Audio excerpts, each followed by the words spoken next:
Oi, gente, tudo bem com vocês? Espero que sim. Vamos dar continuidade à França no século XIX e hoje nós vamos falar da Revolução de 1848. Então, sem mais delongas, vamos começar, tá? Bem, a França no século XIX e hoje nós vamos falar da Revolução de 1848.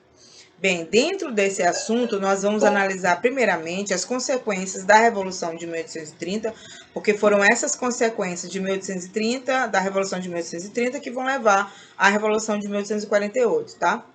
A onda revolucionária de 1848, e depois a gente vai ver que o período napoleônico, com Napoleão III, vai acontecer aí também, tá? E a derrota francesa na revolta franco-prussiana. Bom, após o conturbado período da Revolução de 1830, temos o início da monarquia constitucional francesa. Bom, em tese, a Constituição deveria limitar os poderes do rei Luís Felipe de Orleans, também chamado rei burguês, como eu falei no vídeo passado. Isso porque ele coloca os interesses da camada burguesa em primeiro lugar. Estamos em 1830, estamos vivendo o início da segunda fase da Revolução Industrial. Existiu aí, então, uma necessidade por parte da burguesia francesa em modernizar o mais rápido possível o cenário econômico da França, porque ela estava querendo aí concorrer com a Inglaterra, né? Então temos na monarquia francesa, neste momento, um cenário de reformas, um cenário de reformas, né? E mais uma vez, a revolução ela vai desembocar em reformas que, do ponto de vista social, foram tímidas, mas do ponto de vista econômico foram muito importantes. Bom, então temos o governo de Luís Felipe de Orleans, de 1830 a 1848. Um fortalecimento do liberalismo político e econômico, mas de maneira moderada. Este liberalismo pode ser visto principalmente como uma constituição que limitava o poder do rei, garantindo assim, de fato, o fim do regime absolutista na França. E do ponto de vista do liberalismo econômico, as reformas econômicas que a burguesia demandava, principalmente para acelerar o processo de industrialização na França.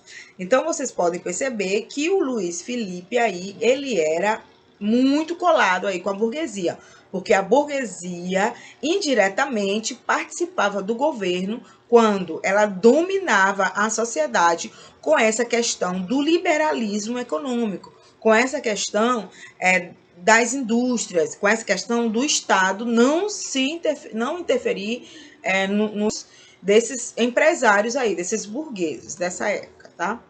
Bom, então seria possível neste contexto que uma economia europeia tivesse uma modernização, tá? Eles queriam, porque queriam modernizar essa sociedade industrial, tá bom? Francesa. Como o patamar mais industrializado, ou seja, era impossível ter uma sociedade, né, uma modernização, né, mais industrializada, sem que a burguesia viesse aí interferir na economia. Bom, então esta era a grande demanda da burguesia neste momento, era o quê? Modernizar suas fábricas, suas indústrias, modernizar a sociedade industrial dessa época.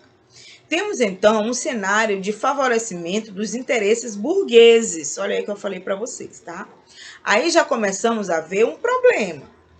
Esta monarquia de Luís Felipe de Orleans se aliou aos setores financeiros, aos banqueiros, para prover reformas que Luís Felipe desejava colocar em prática, não é? O governo da França vai adquirindo o quê? Pesados empréstimos e, consequentemente, concedendo a estes banqueiros uma série de benefícios que acaba por resultar no endividamento generalizado da sociedade francesa. Então, é a questão dessa troca, o toma lá, dá cá. Ele pedia vários empréstimos para esses banqueiros para modernizar a sociedade industrial francesa. No entanto, o Estado francês estava ficando altamente endividado.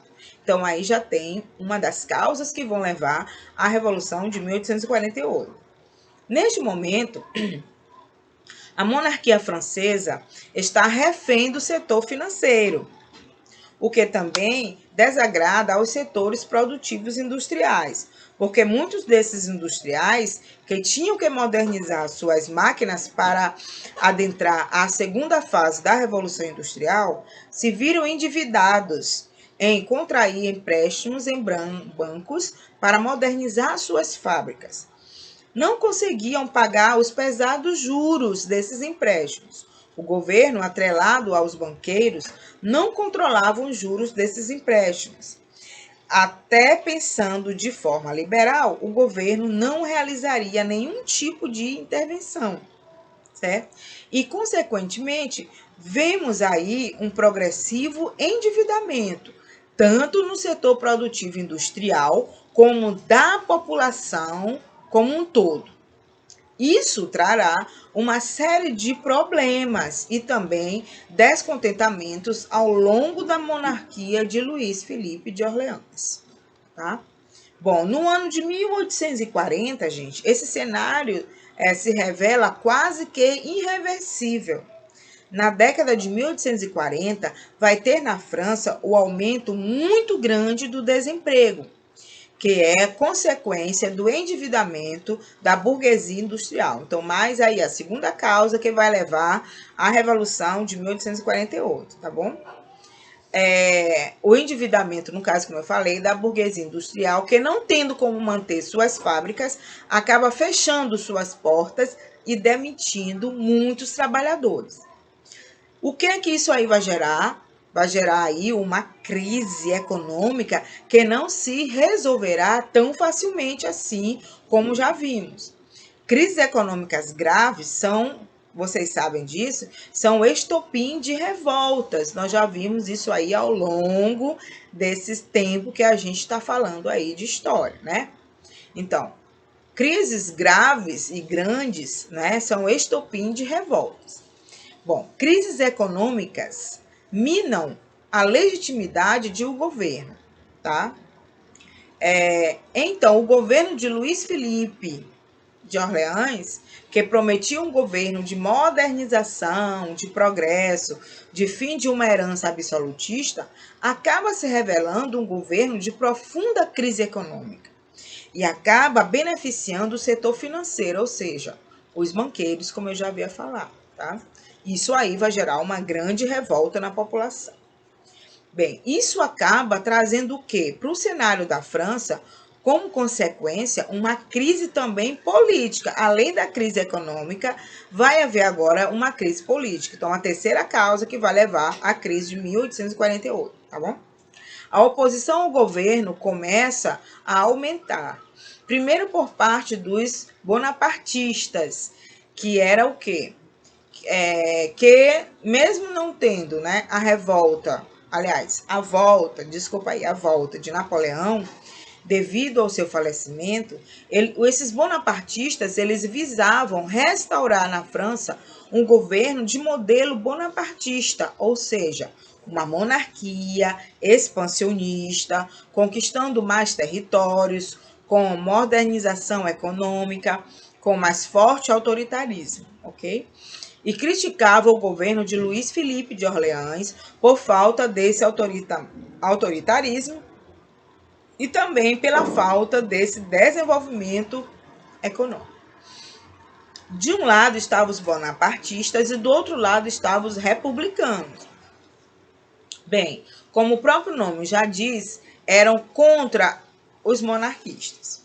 E neste contexto, em 1840, o socialismo já ganhava espaço, o socialismo utópico, né? Já ganhava espaço, com a expansão das ideologias, como o socialismo utópico e o socialismo científico posteriormente. A crise econômica também já começava a ser criticada como sendo inerente ao próprio capitalismo. Então, aí já vão ter outras causas que vão levar à Revolução de 1848, tá? Perceba que a oposição ao governo de Luís Felipe de Orleans é uma oposição pouco coesa, Ou seja, de um lado estão os bonapartistas, de um lado estão os republicanos e do outro lado estão os socialistas. Então, vocês já vão ver aí brigas em três partes, né? Dois lutando contra um e vice-versa. Mesmo estes grupos tendo diferenças profundas entre si, eles têm fatores de aglutinação, ou seja, fatores em comum, que é o quê? Lutar contra a monarquia de Luís Filipe de Orleans. Todas as pessoas da sociedade francesa nessa década de 1840 estavam inconformadas com o governo de Luís Filipe de Orleans, porque era um governo que estava baseado nas ideias burguesas. Eles não viam os problemas sociais, eles não viam os problemas dos trabalhadores, eles não viam os problemas da sociedade pobre, da parte pobre, no caso da sociedade. Então, isso aí também vai gerar uma causa que vai levar à Revolução de 1848, tá bom?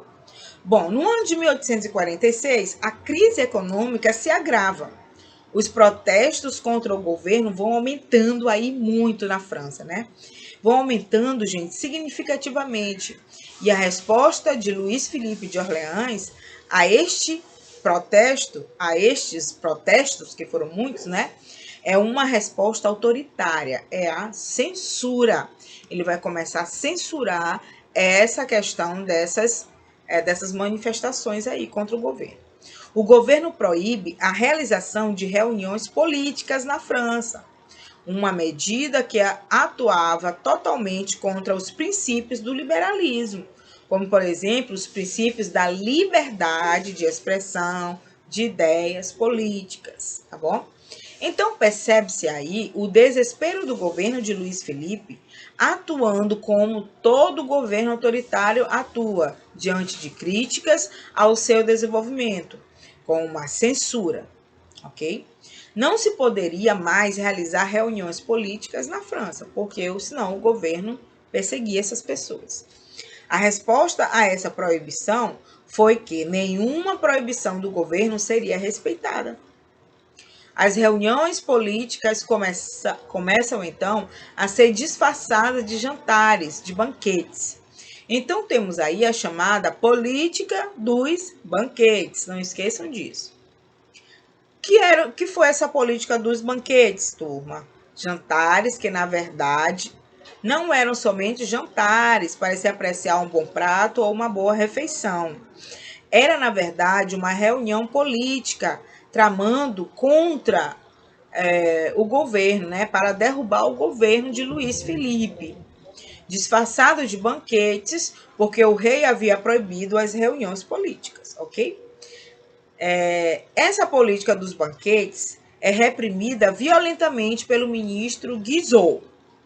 E essa repressão é o estopim, né, da Revolução de 1848, que será responsável pela queda do governo de Luís Filipe de Orleans, pela queda da monarquia constitucional francesa e terá a formação da Segunda República Francesa, certo?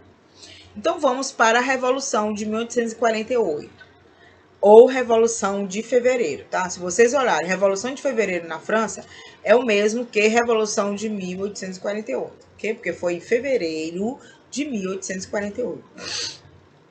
Essa revolução, ela traz consigo o fim da monarquia e a proclamação da Segunda República. Tá? Segunda República porque era a segunda vez que a França experimentava o regime republicano.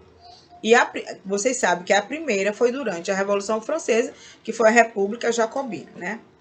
Um governo provisório é convocado durante essa Revolução de 1848, tá?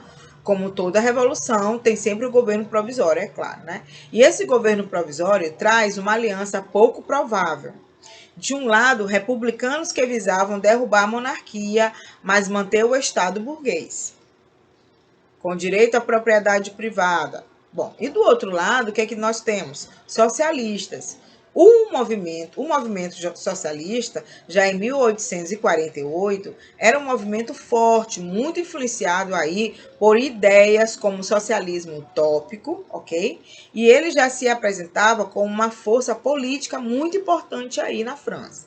Então você vai ver aí uma aliança improvável, tá? Entre republicanos burgueses e socialistas. Isso aí não vai dar certo. E essa aliança trará problemas, muitos problemas, no início da Segunda República. Bom, começa o governo da Segunda República e ele vai elaborar uma nova Constituição. Não é mais uma monarquia. E em 23 de abril de 1848 é convocada uma Assembleia Constituinte para fazer uma nova Constituição. E quando se convoca uma Assembleia Constituinte, é necessário eleger os deputados constituintes. E essa nova eleição será feita por sufrágio universal masculino, ou seja, só os homens podem votar, né? Algo extremamente, gente, radical do ponto de vista democrático. É algo, no caso do ponto de vista democrático, né? É algo que chega a lembrar os períodos mais radicais da Revolução Francesa. Porém, existe uma manobra muito inteligente feita aí pelos setores mais conservadores. O voto era feito pelo sufrágio universal masculino, mas o voto era distrital, chamados votos de província. O que isso significa na prática? Bom, num sistema distrital, os candidatos locais, os candidatos das pequenas províncias, eles têm maior chance de vitória nas suas próprias províncias, porque eles têm um histórico ligado à população, tá? E, no caso, mesmo, né, um poder econômico que praticamente obriga quem está naquela província a votar naquele candidato. Entenderam? É tipo o voto de cabresto, né, que a gente viu aqui no Brasil. Então, esses votos de província nessa época fortaleciam as lideranças e elites locais. Claro, numa grande cidade como Paris, seria mais difícil a eleição dessas elites. Obviamente, numa cidade como Paris, gente, um grande número de operários, líderes populares, conseguiriam se projetar. Mas a França era um país maciçamente agrícola ainda, ok? Então, fora de Paris, terá uma vitória de muitos candidatos ligados ou à aristocracia, ou à nobreza, ou mesmo até à burguesia, tá bom? Bom, então, por mais que a eleição tenha sido feita por sufrágio universal masculino, a forma como ela foi desenhada nos votos distritais, tá? E provinciais acabaram garantindo a vitória dessas elites locais, de representantes, tá? Diretos da burguesia e da aristocracia, que não queriam a participação popular, que não concordavam com uma ampla participação popular na política.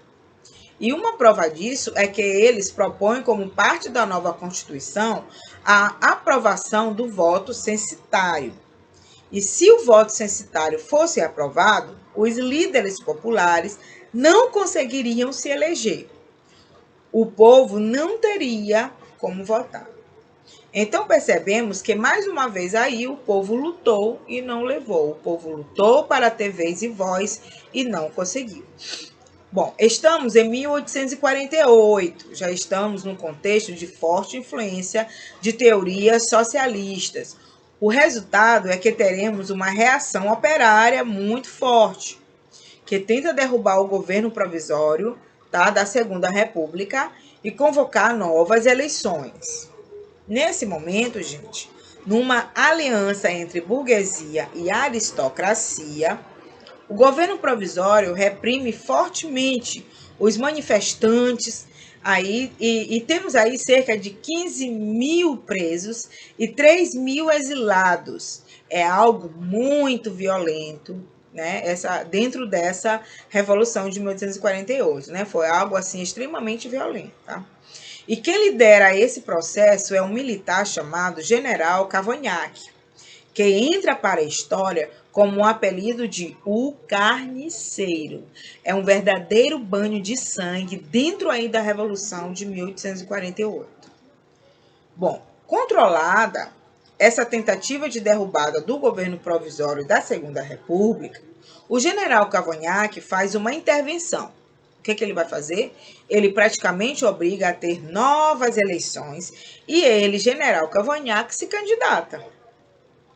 Ele achava que, reprimindo violentamente a população, ele tinha ganho capital político para se eleger. Só que não, né? O que ele não contava é que o movimento bonapartista ainda era muito forte dentro da França. E um parente de Napoleão Bonaparte, ou seja, um sobrinho de Napoleão Bonaparte, que estava no exílio, tá? Volta para a França. Esse sobrinho de Napoleão Bonaparte era chamado de Luiz Bonaparte.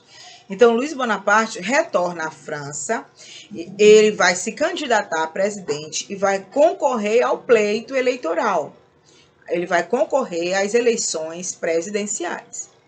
E no dia 10 de dezembro de 1848, com uma propaganda muito pautada na imagem de Napoleão Bonaparte, tá? O Luiz Bonaparte é eleito presidente da República Francesa. Lembrando que nesta época a Constituição não previa reeleição, tá bom? Era possível apenas o mandato de 4 anos. Então, Napoleão Bonaparte, ele vai aí se candidatar e vai se tornar presidente. Então, temos aí a resolução da Revolução de 1848, com o declínio da monarquia, a formação da Segunda República e a eleição de Luiz Bonaparte. Então, concluímos aí a Revolução de 1848, né? É importante ressaltar que esta revolução que ocorre na França começa a influenciar outras partes da Europa, o que vai gerar a Primavera dos Povos. Bom, e o que foi a Primavera dos Povos?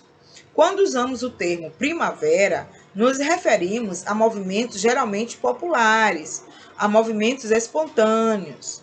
Portanto, não são premeditados por uma liderança política, por um partido ou coisa do gênero, tá bom?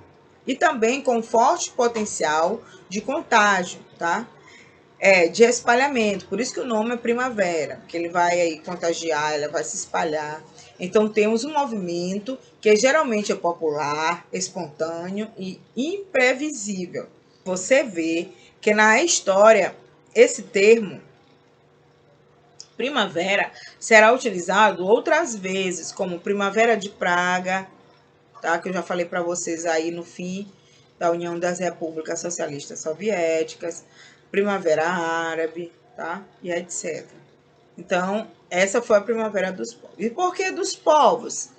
Bom, neste momento, na Europa, existiam grandes impérios nacionais, preste bem atenção, em várias partes do mundo, e que esses impérios dominavam a maior parte do mundo.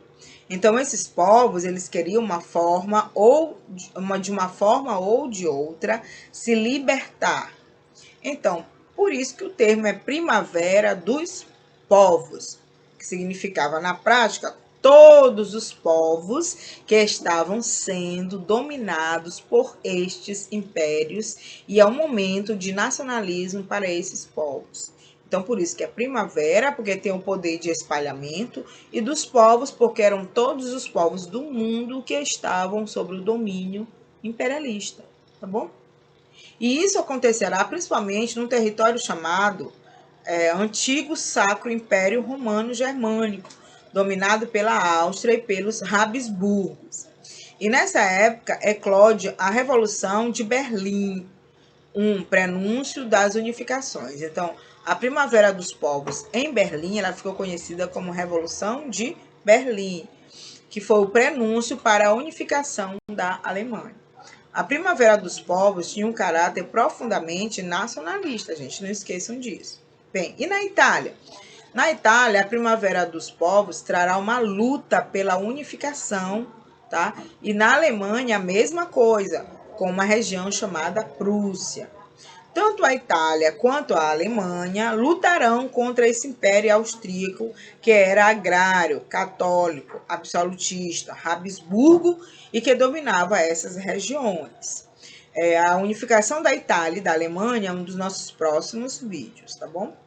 Então, temos aí uma série de ataques ao Império Austríaco, como em 1848, a Revolta de Viena, com estudantes liberais, burgueses e operários lutando contra a opressão, tá, deste país, que era muito importante, muito dominante na época, que era o Império Austríaco, tá bom? Bom, e aí o que é que vai acontecer aí na Revolução? Nós temos a renúncia de Metternich, né, a renúncia de Fernando e o surgimento de um novo imperador, Francisco José, que reprime violentamente as manifestações da Primavera dos Povos e restaura algumas medidas absolutistas. Então, aí nós estamos falando do povo italiano e do povo alemão. A Primavera dos Povos é um balão de ensaio para os processos de unificação da Itália e da Alemanha, que eu já havia falado, a declarar definitivamente o fim da formação do Sacro Império Romano Germânico. Não é? O resquício disso também é que a Áustria perde para a Hungria na Guerra de 1848 a 1849. Então, a Áustria ela vai perder a guerra para a Hungria nesse ano aí de 1849. A Guerra dos Povos enfraquece o Império Austríaco e começa a se formar países independentes. Bem, voltando à França aí, chegamos ao segundo governo de Bonaparte, que foi o governo de Luiz Bonaparte, né? Que governará em duas fases, de 1848 a 1850, como uma república, e de 1851 a 1871 como imperador do Segundo Império. Luiz Bonaparte prometeu pacificar e industrializar a França após 1848. E isso fez com que a burguesia o apoiasse para que o mesmo pudesse modernizar a economia. Ele se pautou na volta de um passado de glória napoleônica, um período de forte sentimento nacionalista. Bem, só que ele atacou diretamente o movimento operário, uma vez que ele tinha apoio da burguesia, claro, né? Se ele está apoiando a burguesia, ele não pode apoiar operariados, né?